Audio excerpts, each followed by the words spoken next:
Hello viewers, this is Umbra Racing here, and welcome to the channel. So we're back here at Mosport with Race 2 of the Mosport Arrive and Drive Kart Racing League. This is June 9th of 2024, and I've got to say, this weekend held some pretty intense races. Had quite a few interesting moments as well as quite a few ups and downs as well throughout both races, but this is actually my favorite race of the two. This is the pre-final that we're going to be starting off with here. And I think overall, I had a much better experience and just an overall better result with practice and quali compared to the previous weekend. I managed to qualify in P6 this time around, as you can see from the spread of the drivers up ahead. So I'm definitely towards the top of the pack, which is good, for sure. The other thing with this race is we had quite a few more drivers in it than last time. I believe we had around 11 or so drivers, and a lot of these drivers were getting pretty aggressive trying to fight for that top spot. As I get a bit of a shunt in the rear end right there during our formation lap. But as we round the corner to the race start, we get waved the green flag and the race is a go. So we're actually going to be driving on a slightly different configuration of this track. This is the corporate loop with Bull, and you're going to see the immediate difference of this configuration as we come to the top of the hill here. So as we pass the overtaking pylons here, we're going to whip a sharp right, which is then going to lead us down into this long winding left-hander right here. This is all flat out. Once we come out of this corner, this is going to lead us back down into the back straight. And that's the main difference with this configuration. So right here, I tried to manufacture an overtake on P5 here, but I just didn't get the launch that I needed up the straight there, so I had to back out. He was also holding the inside line, so it was going to be tougher to overtake him on the S's there. So right on this straight, I tried to make another overtake coming up to the top of the hill, but again, it was just not going to happen. He had the inside line, and I was too far back. So had to slot back in again, and then definitely have to work with this guy to try to catch up with the other two, because as you can see, P2, P3, and P4 are quite spread out from P1 now. And you're going to notice that this driver up ahead in P5, he's going to be tapping at the back of his helmet to try to signal to me to bump draft him so we can catch up to the rest. I tried to give him a bit of a bump draft there, but I backed out because I was a little worried that I might have shoved him a little bit too far into the corner there. So as a result of that, I did lose a little bit of time, but it wasn't that much time loss that was going to compromise my race. So right here on this straight, I gave him a bit of an extended bump draft right here. You can see him nodding in approval. So coming into the top of the hill here,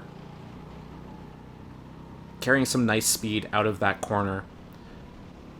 So one of the things with this corner here, this long left winding corner, is that you really need to make sure that you get the right line into that corner, because it's very easy for you to slide the tires out, lose a bit of grip, and then you lose some precious tenths coming out of that corner, since it's very crucial you get your line very pristine, since it leads into a very long straight. So any time loss there is really going to compromise you and leave you open to overtakes on that straight.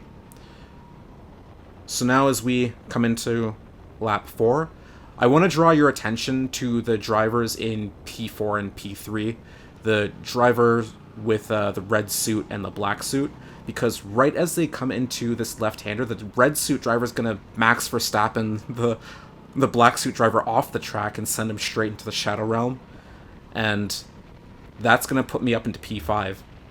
So I made a bit of a crucial mistake here. I tried to make an overtake on the outside here, but I don't think he knew that I was there. I think he was expecting me to bump draft him. So as a result of that mistake, I dipped my wheels into the grass and lost quite a lot of time. You can see I was coming under attack from the guy who's now in P6, who is most likely very hungry for an overtake, since I would imagine he's not too happy about getting pushed off into the gravel. But as a result of that mistake, that kind of compromised my race a little bit. I'm a little bit too far from P4 now, so I can't quite make a move on him, and we're on the last lap. So this race is now going to turn into me just defending P5, making sure I don't get any overtakes. Drive a clean lap, throughout lap 5 and just try to bring it home in P5. Checking my corners here, and I can see that P6 is not close enough to make any dive bombs, so I'm able to just round the S's here. I have a decent enough line through the final corner, and that's the checkered flag, and that's the race end 5 laps here. I managed to get a 46.9 for my fastest lap time here. During quali, I was getting I think I was getting like low 46s. I think I got like maybe like a 46.5 or 0.4 or something like that. I believe the leader of this race was getting around like high 45s. So the times were pretty competitive. But yeah, definitely made some good progress here, especially compared to last week. I managed to finish in P5, so that's going to set me up nicely for the final race. It's just a shame that I made that mistake of going to the outside of the driver up ahead. I definitely wanted to work with him more and hopefully get an overtake on the final lap, but just something to keep in mind next time.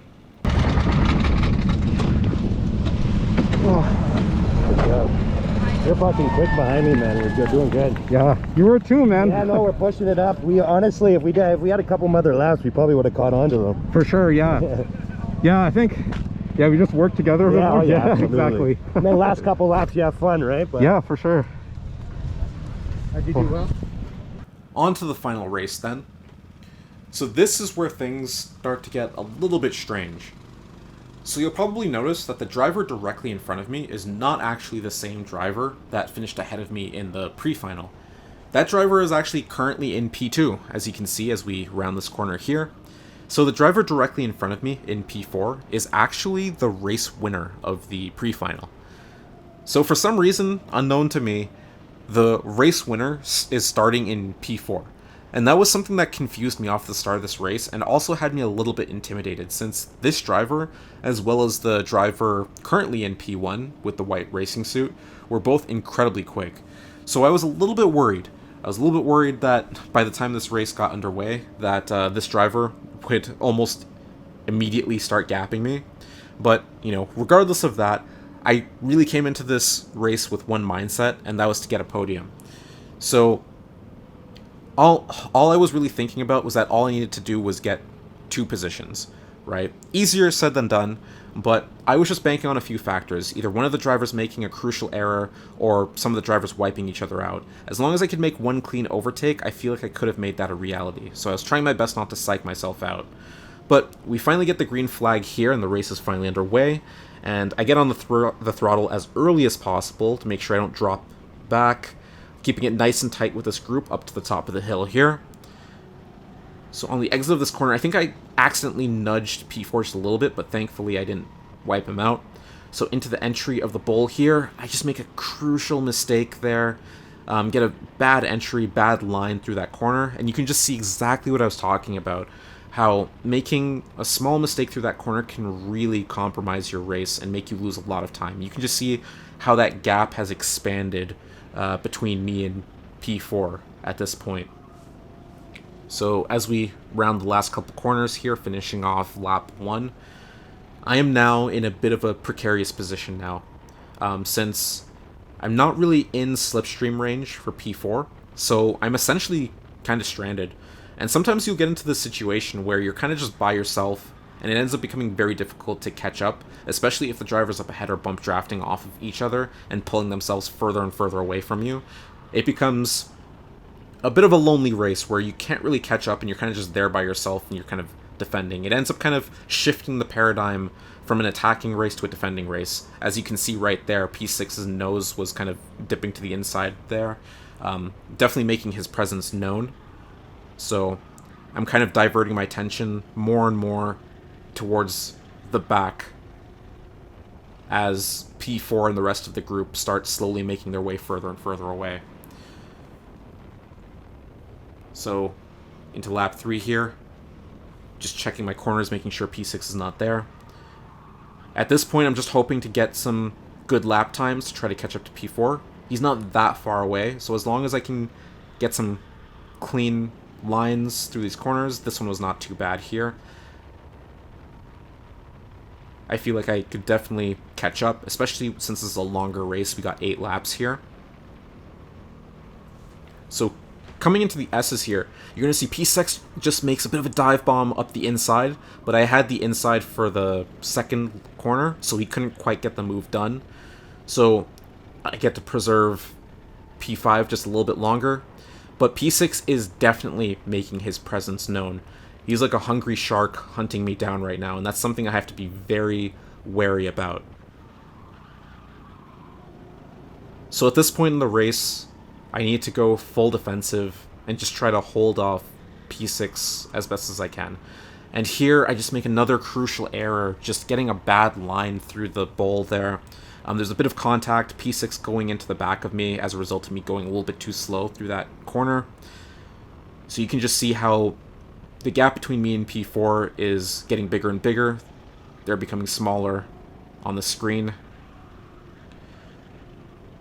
So as we go through, you can see I ended up getting a warning. You can see that the race director there, he ended up pointing the black flag on me. And that was something that was a little bit confusing because apparently that was for not giving the driver behind me enough space. And I felt as if that was a bit of a weird call because I don't remember doing anything like trying to squeeze the guy off or cutting him off or anything like that. Like I feel like I was giving him room. So I felt that that was a bit of a weird call, but regardless, after getting that warning, I was becoming a lot more conscious of my positioning and where P6 was. So,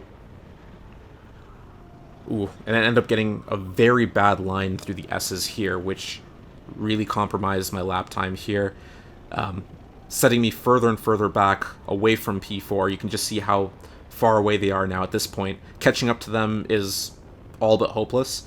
So I just have to preserve P5 as best as I can and defend against P6. So coming up to the top of the hill, getting a nice exit there. Come through the bowl. Actually don't get too bad of a line through the bowl. I got a little bit of wheel spin, but it wasn't horrible. So at this point, coming down into the back straight, I'm checking my side. You can actually see that P6 is right on my side there. He's on the outside. So I'm giving him room. I'm on the middle. I have the inside line for this corner. Checking my side, he's not there. So I go in easily. Come down to finish this lap. And then I end up getting a second warning. And this really had me perplexed because I don't think I did anything on that lap that was really offensive. You can even see that entering the S's, I gave P6 room, and then as a result of that, I kind of got a little bit demoralized. You can see that P6 sent a lunge up the inside, up the top of the hill, and managed to claw his way into P3. Oh, sorry, into P5, I should say. But yeah, now at this point, since I have 2 warnings, I now have a 1-position grid penalty. So I'm now essentially screwed. Since whatever position I finish in now, I'm going to be 1 position behind. So I'm essentially P7 right now. And we're into the final lap. So right now, I'm just trying my best to catch up to P6 as best as I can. Try to manufacture an overtake if I can get close enough. But I just don't think that there's enough time. He's coming into the bowl here. He gets a little bit of a better exit. You can just see how he just kind of gets a bit of a speed boost, getting a much cleaner line than I did through the bowl. Into the back straight here. This is the final lap. We end up getting waved the yellow flag, and that's because one of the drivers up ahead actually made a mistake and spun out. So now I'm actually into P5 as we round the final corner and finish the race off. 8 laps done. But unfortunately, despite me finishing in P5, that's actually a P6 finish because of my 1-position grid penalty. So, not the most desirable result. It definitely wasn't ideal because I essentially went backwards. But it was still a fun race altogether. Definitely some tough fights. You know, trying to hold this driver off behind me and defend this position for so long was definitely a very tough situation to be in. But yeah, overall this was a cool race, and it was really cool to see some of these drivers, see how fast they were up at the front in person like this, and definitely keeping a lot of this data in mind for the next race to try to improve upon, especially for some of these penalties that I got. But yeah, that's going to do it for this video. I hope you guys enjoyed it, and I'll see you all later.